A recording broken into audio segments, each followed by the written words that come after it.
Винаги честа се падаше на мен да ги представя, но сега честа ще падне на пастор Гори, пастор Жива.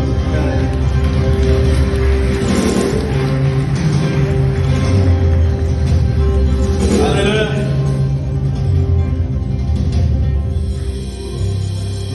Дълго очакваните. Това случайно ли е, което проповядва? Ще видим плода. Дойде времето да раждаме! Алелуя! Алелуя! Исус! Исус! Исус! Исус! Исус! Исус! Исус!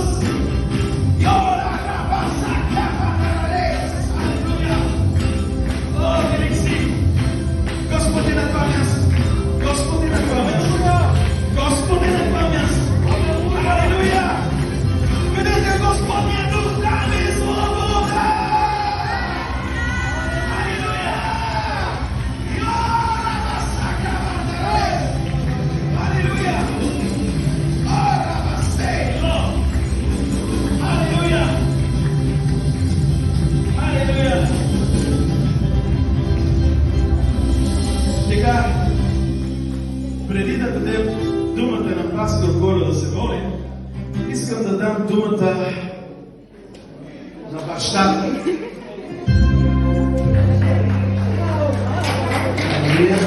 Здравейте на всички!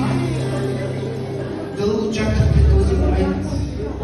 Можете да седнете, защото искам тази радост да е с вас. И когато дойде този момент, за мен беше най-дълго чакания ден и най-благословения ден. И искам да насърча всички. Вярвайте, ходете в вярата си, стъпнете в вярата си, защото Бог е жив и реален. 9 години сме чакали за тези деца. Ето нашата вяра. Ето плодът от нашата вяра. Авраам и вяра.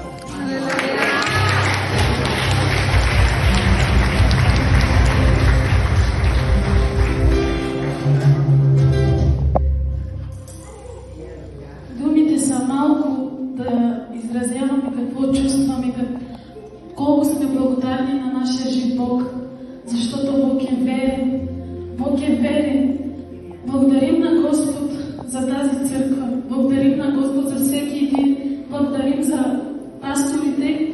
Благодарим за младежите, за всеки, защото това не е само нашето чудо. Това е чудо на всеки един. Това е вашия плод на вашата молитва. Не само ние сме плачели, но всеки вас заедно с нас е плакал, заедно с нас е чакал, заедно с нас се радва. И ви благодаря, и ви обичам, и ви почитаме всеки един на този дом. Благодарим на Господ, че Бог изпрати радост в живота ни. Благодарим на Господ, че Бог изпълни домът ни с радост и весели. Благодарим на Господ, че ние сме молили Господ да ни даде едно дете. Но Бог е Бог на отвояване. Но Бог е Бог, който отвоява. Но Той е верен и праведен, че не ни е лишил нито от син, нито от дъщеря. Благодарим на Господ за нашите деца.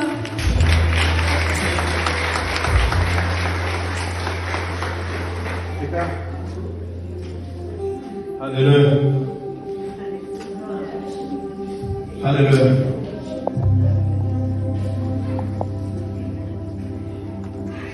Але, де опит? Де? Още колко деца ще прегърнеш горе? Това е началото само. Живка ще ражда.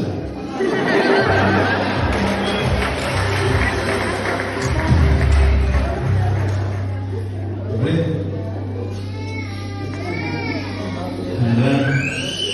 Колко от вас вярвате, че Бог е Бог на чудесата? И знаете ли, Колко от вас също осъзнавате, че днес сме вече в 9-тият месец и не напразно пастор проповядва септември месец тази проповед. И това е 9-тият месец на тази година. Ние знаем, че жените раждат на 9-тия месец. Нищо не е случайно. Спомням си времето, в което се молихме за това, което днес виждаме. Спомням си сълзите и всичко това, което преживяхме. Но днес виждаме и сме свидетели на това, което Бог прави. Бог е казал, че никак няма да ни изостави и никак няма да ни забрави. Бог е казал, че от невъзможното ще направи възможно. Без значение какво. Але, де опит? Де? Още колко деца ще прегърнеш горе? Това е началото само. Живка ще ражда.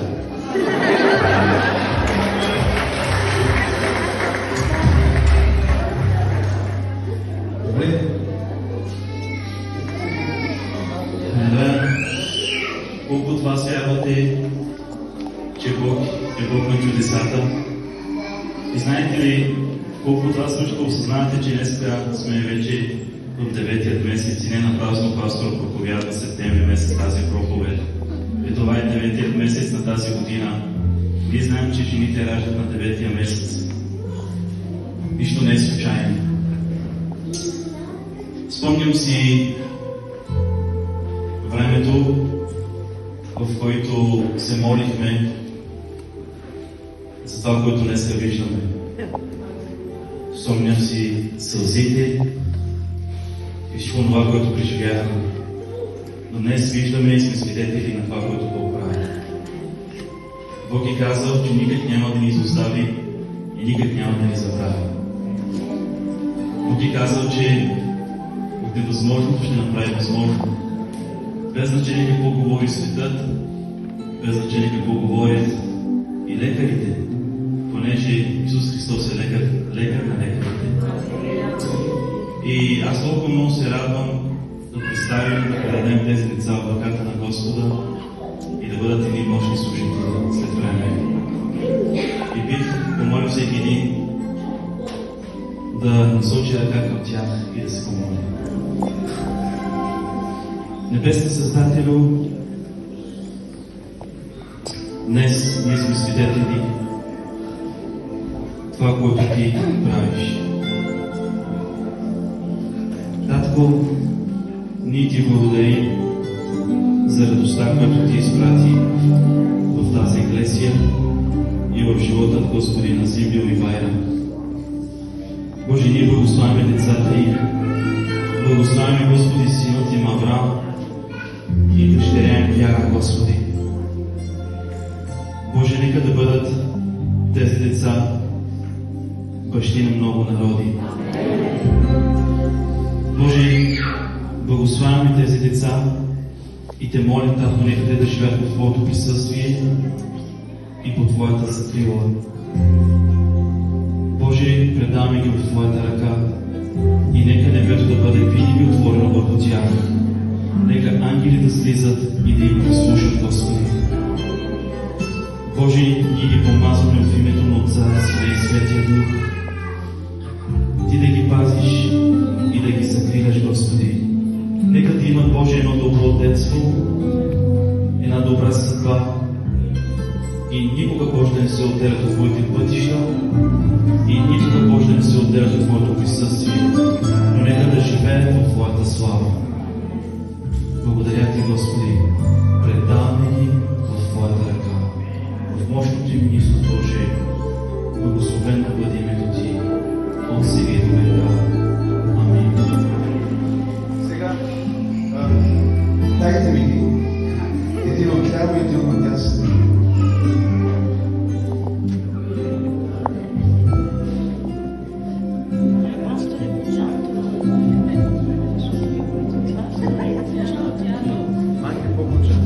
Знаете ли, това е пророчество. В момента тези деца са пророчески. Авраам, вяра. Знаете ли, че църквата ще бъде благословена с благословението на Авраам? И ще имате вярата на Авраам. Това е пророчески. Господи, това е Твоето помазание. Това е Твоето помазание. Това е дяло духът Ти. С това, Боже, моля Те, Ти да благословиш Авраам и вяра. Нека да живеят съдбата си. Господи, моля Те,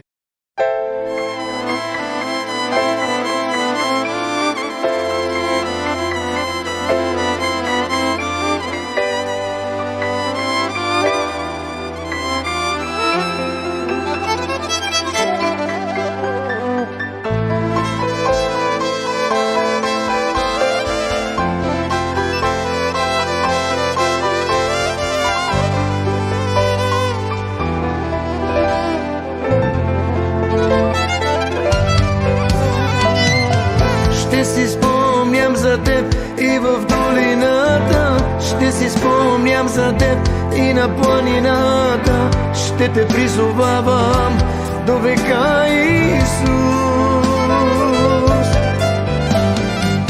Ще си спомням за теб и в долината, ще си спомням за теб и на планината. Ще те призовавам до века, Исус.